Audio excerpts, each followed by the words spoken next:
বোলারের মাপা ফ্লাইটে জায়গা মতো ডেলিভারি, বল পিচ করেই হালকা টার্নে বেরিয়ে যাওয়া, বাকি কাজটা কিপারের। তড়িৎ গতিতে স্ট্যাম্পিং, ব্যাটারের বিদায়। ক্রিকেটীয় মানদণ্ডে সর্বোচ্চ স্ট্যান্ডার্ডের ব্যাট বলের লড়াইয়ের এই চিত্রটা চট্টগ্রামের বীরশ্রেষ্ঠ flight lieutenant Motiur Rahman cricket স্টেডিয়ামের। মাঠ তো পরিচিতই, খেলার মানও ভালো, কিন্তু খেলোয়াড়দের চিনছেন না, তাই তো? এই খেলোয়াড়দের না চেনাই স্বাভাবিক, বরং নতুন ক্রিকেটার উঠিয়ে আনতেই আয়োজন করা হয়েছে এই টি-20 টুর্নামেন্টের। বলা হচ্ছে চট্টগ্রাম আঞ্চলিক ক্রিকেট টুর্নামেন্ট 2025-এর কথা। বৃহস্পতিবার চট্টগ্রামে এই টুর্নামেন্ট উদ্বোধন করেন বাংলাদেশ ক্রিকেট বোর্ড সভাপতি আমিনুল ইসলাম বুলবুল। দুই গ্রুপে 11টা জেলা দল খেলছে এই টুর্নামেন্টে। রাউন্ড রবিন পদ্ধতিতে প্রতি গ্রুপের সব দল একে অপরের সাথে একটা করে ম্যাচ খেলবে।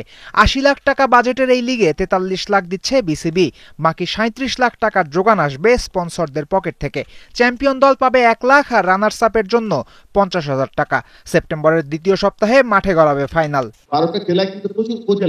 টুর্নামেন্ট উদ্বোধন করতে এসেও বুলবুল নিজের কাজেই ডুবেছিলেন। শুধু চট্টগ্রামে না, অন্য সব অঞ্চলেও কিভাবে এমন টুর্নামেন্ট আয়োজন করা যায় তার রোডম্যাপ দিয়েছেন। অন্য রিজনে যদি স্পন্সরশিপ না আসে কি করব আমরা সেই ক্ষেত্রে হয়তো একটু লোয়ার স্কেলে করব।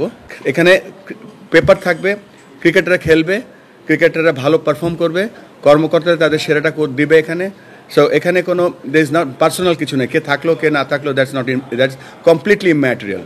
কে ফলো করলো না করলো ওটাও কেয়ার করি না, বাট ক্রিকেটে যেন হয় রাইটলি। এদিকে চট্টগ্রামের এই আয়োজন অন্য বিভাগগুলোকেও উৎসাহ দেবে। সব বিভাগ নিজেদের মঙ্গলেই করবে এমন কিছু, তেমন প্রত্যাশা নাজমুল আবেদিন ফাহিমের। এরা এত সুন্দরভাবে করতে পারছে, তোমরা এত পারছো না কেন?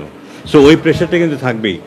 আমার ধারণা যে প্রত্যেকেই নিজের মতো করে চেষ্টা করবে নিজের ঘরোয়া ক্রিকেট, তাদের ঘরোয়া, এটা চিটাগংয়ের ঘরোয়া ক্রিকেট, বরিশালের ঘরোয়া ক্রিকেট, রাজশাহীর ঘরোয়া ক্রিকেট হবে ওগুলো। এবং ওদের যারা এগুলির দায়িত্বে থাকবেন তাদের দায়িত্ব হবে এটাকে ঠিকভাবে সুষ্ঠুভাবে পরিচালনা করে।